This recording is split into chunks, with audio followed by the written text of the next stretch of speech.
Sustainability is an often used word that I reckon is quite misunderstood as a concept. Just like the word organic, it's been hijacked by marketers and the whole meaning and purpose of it's been quite muddied. Now you can take simple sustainable steps at home like mulching or composting, or you can aim towards a complete closed loop sustainable system. To me, a sustainable system is all about one that doesn't burden the environment, either through the consumption of resources or the generation of waste. In a smaller scale, think about a veggie patch that's being fed by the compost that you're creating at home, and then you're being fed by the veggie patch. It becomes a perpetuating system. Now, what if you could take that one step further? You could create a really balanced closed loop where you could get your veggies, you could recycle resources, and you could even go fishing in your yard. Well, that's what aquaponics is all about. Aquaponics adds a pond to your sustainable system. Now that pond can be filled with ornamental or edible fish. Nutrient-rich water from the pond is pumped into a grow bed. It's like a big hydroponic bed filled with gravel. Then, thanks to a special valve that's installed in it, that water overflows back into the pond through a cascade.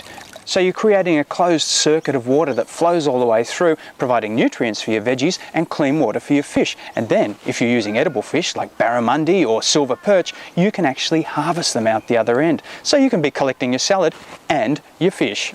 How cool is that? Now, I'm going to go with Charlie from Ecolicious and have a look at how one of these simple systems is built, and you could do this at home. So, Charlie, tell me, what have you got planned for here? Well, what we've got here is an existing ornamental koi pond that just needs a bit of tidying up and dressing up.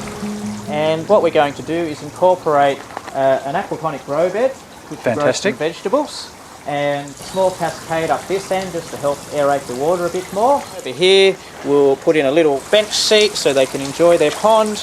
And I believe you're on a tight budget with this one. Yeah, we are, unfortunately. But what we're doing is we're using rocks and existing plants from the site and recycled fence posts to build the grow bed. Fantastic. Of course, that makes it even all the more sustainable, because that's what aquaponic systems are all about. Well, I'll let you get to it, Charlie. All right then. All right. The bulk of the grow bed is made from recycled hardwood. To give it a neat yet rustic finish, the exposed surfaces are first hit with a couple of grades of grinding or sanding wheel and then finished with a belt sander. The box of the grow bed is made from 3 frames stacked and fixed together. To create the frames, the sanded posts are cut to size and butt jointed. Using heavy-duty bugle-headed batten screws ensures the joints are secure. Next, Charlie clears the area for the grow bed. Plants like this bird's nest fern will be saved for reuse. The area is measured out and post holes are dug in each corner before concreting the posts in place. It's a good idea to use one of your frames as a guide to check the location of each post hole. Once the concrete is set, the frames can be fixed to the post to create the main box. Just make sure it's nice and level. Inside the box frame, a subframe is constructed to support the liner and gravel. Next, a base plate is cut to size for inside the frame. Charlie likes to use form pliers. He's found it's more resistant to moisture penetration. The base is dropped in place to check the size and then removed for any trimming before all the edges are painted to seal them. The base plate is dropped back into place and it's time to start preparing for the plumbing. So now we're going to put the tank flange in for the bell siphon kit. So as you can see, we've got these holes. What we do is we just get some paling that we've sanded up. It doesn't have to be accurate. You can do that for all the holes. What we're making now is just the bell siphon shroud. Just going to make it a little bit higher than the top of the grow bed. To protect the rubber membrane, the frame is lined, in this case with thick geotextile fabric. The rubber membrane liner is then positioned. It's critical that it's pushed down into all of the corners and is not under any tension before it's trimmed and fixed down. A spot where the hole was drilled through the base is located and methylated spirits used to clean the area of liner before a hole is carefully cut through. Sealant is then applied to the area the flange will sit before the fitting is pushed through the base. And notice that Charlie has taken the corners off the nut edge of the fitting. That's to allow the bell siphon unit to slip over. You'll recall the bell siphon shroud Charlie measured up before? Here it is completed. It's been cut to length and then had a range of holes drilled in it and cross-cuts made at various points. This is all to allow water to drain in but not let any gravel through. It's positioned over the fitted tank flange and then large river pebbles are carefully stacked against it to hold it in place. A line of these larger pebbles is run up the base of the bed to create a clear drainage void before the bed is filled to the top lip with washed 10mm river pebbles. A capping frame is made for the top of the bed. The same recycled timber is used, but it's laid down flat and the corners are mitered at 45 degrees. A tip from Charlie is to assemble this on a flat surface with the face side pointing down. That way the joints will all be nice and flush. We've now connected the pump, so nutrient-rich pond water is being pumped and filling up this grow bed. What we'll do now is we'll drop this bell siphon into the grow bed The grow bed has only one output, and the bell siphon regulates the flow of the water through it. Clean water leaves the bed and is returned to the pond. The bell siphon also oxygenates the plant root zone. Wow, Charlie, what a transformation. This is just absolutely gorgeous. Yeah, well, it's turned out a lot better than even I expected, and the customer's really happy with the result.